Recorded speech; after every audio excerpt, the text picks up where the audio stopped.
La parole est à notre collègue Michel Berson pour le groupe socialiste et républicain.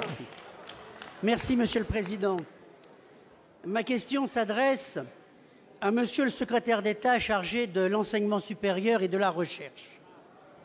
Monsieur le ministre, hier vous avez présenté devant Monsieur le Premier ministre la nouvelle stratégie nationale de recherche de la France, une stratégie qui revêt, je le rappelle, une double ambition. Première ambition, maintenir la place de notre pays parmi les 5 premières puissances mondiales de recherche, une place qui nous a valu, rappelons-le, au cours de ces 10 dernières années, 8 prix Nobel et 4 médailles Fields. Deuxième ambition, permettre à la recherche française de répondre aux défis permanents du progrès de la connaissance, mais aussi aux nouveaux défis scientifiques, technologiques, économiques, sociaux et environnementaux des décennies qui viennent. Comme vous le savez, Monsieur le ministre, 4 enjeux doivent être traités en urgence. Premier enjeu, l'analyse scientifique et la gestion politique du risque climatique. Un enjeu aujourd'hui marqué par l'accord universel pour le climat signé à Paris le 12 décembre dernier. Deuxième enjeu, l'explosion du volume des données numériques dans l'ensemble de la société comme dans toutes les sciences, ce qui représente un gisement exceptionnel de connaissances nouvelles, mais aussi de croissance. Troisième enjeu, la réévaluation de notre compréhension du vivant sous l'effet du développement de la biologie des systèmes, mais aussi des thérapies innovantes, thérapie génique, médecine personnalisée ou prédictive. Enfin, quatrième enjeu, l'importance de la connaissance des cultures et des hommes, en d'autres termes, Il faut conclure. de l'analyse du vivre ensemble pour connaître mieux les facteurs de l'intégration et à l'inverse de la radicalisation.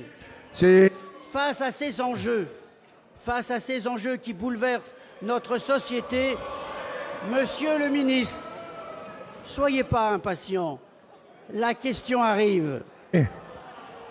Monsieur le ministre, quelle action le gouvernement entend-il mener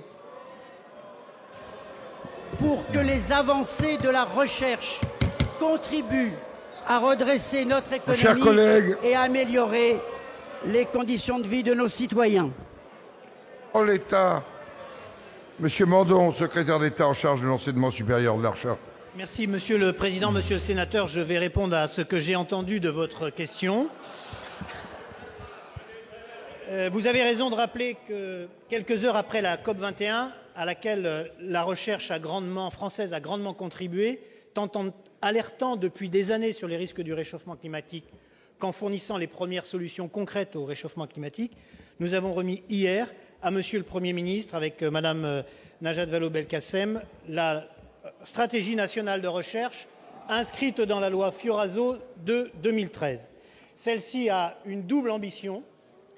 D'abord, permettre à la recherche française de répondre à tous les défis scientifiques, technologiques, environnementaux, sociétaux des années qui viennent, et aussi aider la recherche française à conserver sa première place au niveau européen et sa place parmi les principales puissances mondiales.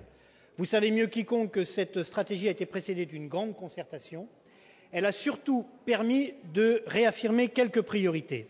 À côté de l'effort sur la recherche appliquée, nous souhaitons en effet que la recherche fondamentale, celle qui constitue le socle des compétences et des connaissances, représente au moins 50% des investissements publics dans les années qui viennent.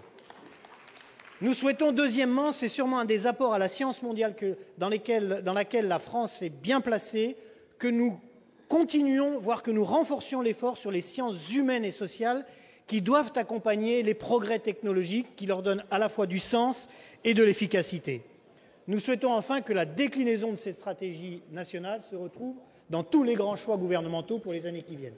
Bien sûr, le programme d'action de l'ANR pour l'année prochaine. Il va falloir conclure. Bien sûr, les programmes d'investissement d'avenir, les 10 milliards annoncés pour le programme d'avenir 2016, mais aussi dès le programme d'avenir 2015, dans quelques semaines, les laboratoires d'excellence pluridisciplinaires qui seront lancés.